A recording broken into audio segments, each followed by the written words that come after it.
জোরে লা ইলাহা ইল্লাল্লাহ লা ইলাহা ইল্লা মুসা কে দরবার আল্লাহ ডেকে নিলেন দোপনে খোদার নূরে পাহাড় চললো হায় হায় খোদার নূরে পাহাড় চললো মুসা কালিমুল্লাহ চললো না রে লা লা ইলাহা লা ইলাহা মুসা কালিমুল্লাহ চললো না কেন পাহাড় জ্বলে গেল কেন মুসা ইসলাম দলিল কেন কেন ওদের আমি মুসার কপালে আখেরি জামানের নবী শফিউল মুজনিবির নবীর নূর মুবারক খোদা তাআলা আমানত রেখেছেন নবীর নূরে আমি মুসা জ্বললাম না নবীর নূরে ফরস্তি সুবহানাল্লাহ আল্লাহু আকবার ইয়া রাসূলুল্লাহ ইয়া গৌসুল আজম দেখো জিন্দাবাদ जिंदाबाद जिंदाबाद मैं सो जाओ या मुस्तफा कहते कहते कुल आंखें से आला कहते कहते गुजरते थे कांच भरे रातों से हबीबे खुदाया खुदा कहते कहते सतम पर सतम थे दुश्मनों के हबीबे खुदाया खुदा कहते कहते सारा दुनिया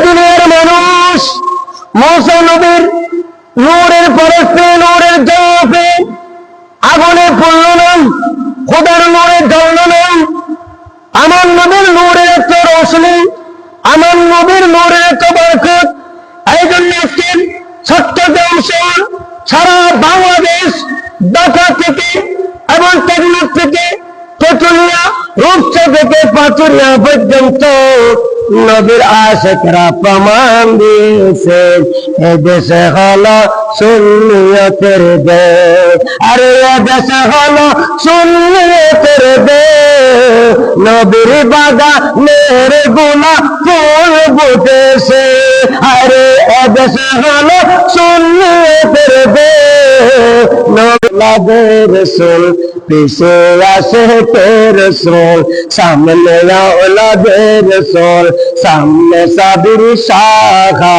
सामने फिर है बंगला किसे आशे के रसूल फूल परीरा जुलूस करे फूल परीरा जुलूस करे प्रिय नबीर जुलूसे सामने या आले रे रसूल सामने या आले रसूल सामने या औलादे रसूल हुजूर कमा तेरे सगा हुजूर कमा तेरे सगा नूरन बुलबुल औलादे रसूल अमर मुर्शिद बुलबुल मरहबा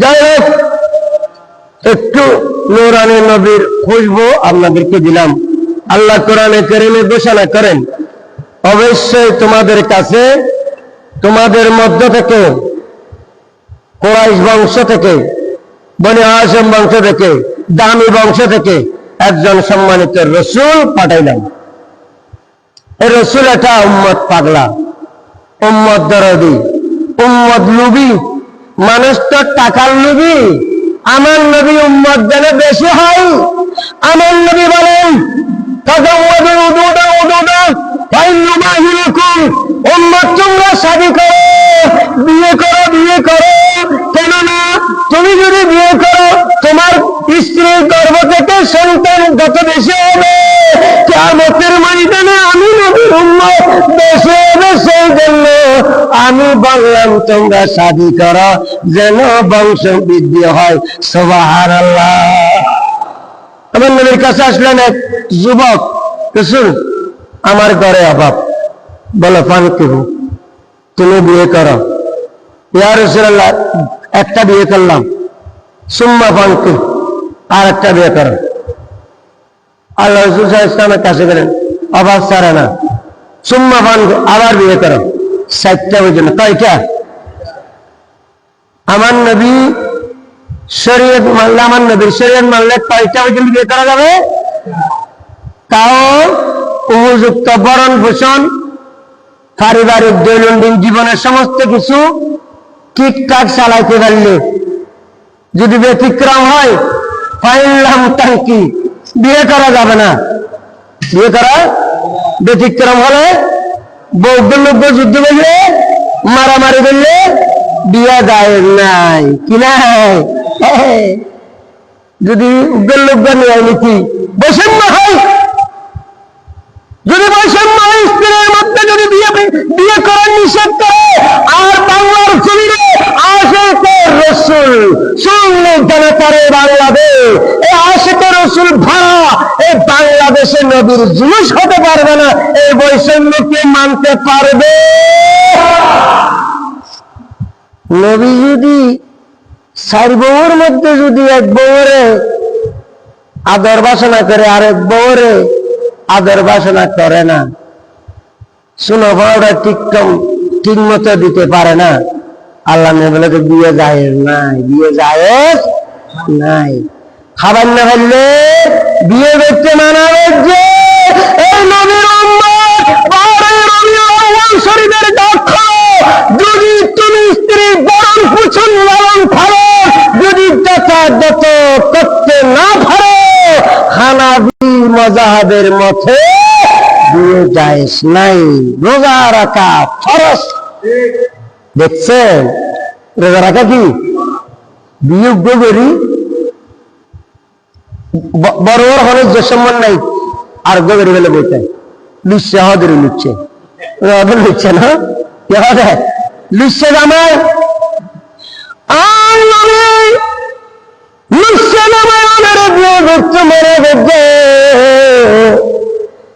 স্বামী যদি স্ত্রীর বরণ বচন চালাইতে না পারে, নিশ্চয় আমার মতন যদি আর একটা স্ত্রী বিয়ে করার জন্য চাই, ওদের প্রথম যেটা বিয়ে করছ তোমার বিয়ে এটাও শুদ্ধ হয় না, কারণ তুমি বরণ পোষণ দিতে পারে না।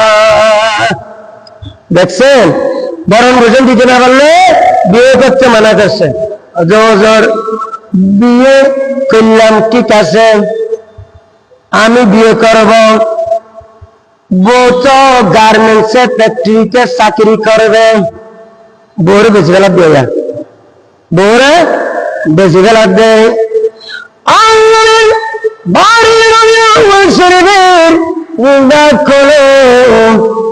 বউকে চাকরি দিবা, ঠিক আছে, বউ চাকরি করার যায় আছে, কিন্তু তুমি ঘরে ঘরে বসে জুয়া খেলবা, মদ খাইবা, তুমি ঘরে ঘরে মস্তানি করবা।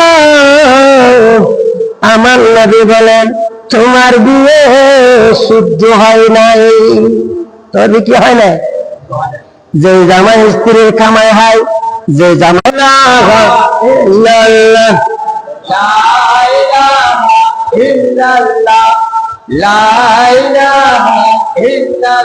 ঠিক আছে না? বউর হামাই যে জামাই হাই, বউর হামাই ওই জামাই হাত করে, যে জামাই আবেদ, যে জামাই নবীওয়ালা, যে জামাই নবীর আশেক, যে জামাই 5 ওয়াক্ত নামাজ পড়ে, যে জামাই 5 ওয়াক্ত নামাজ আদায় করে, সৎ মানুষ, ভালো মানুষ, ওই জামাই স্ত্রী হামাই হাত ছাড়ে, স্ত্রী হামাই হাত ছাড়ে, নইলে হামাই বিয়ে তো হইতো না, বিয়ে তো ইয়া আরব দেশত কিছু গোলাম আছে, গোলাম মানে মানুষেরই, গোলাম মানে কি মানুষ। আরব দেশে কিছু গোলাম আছে রে, ওই গোলাম গুলি একটা বিয়া কইরা আর একটা বিয়ে করার জন্য প্রতিযোগিতা করে, আরেকটা বিয়ে করার জন্য প্রতিযোগিতা করে, আরেকটা বিয়ে করার জন্য প্রতিযোগিতা করে, ওই বিয়ে করে আরেকটা স্ত্রী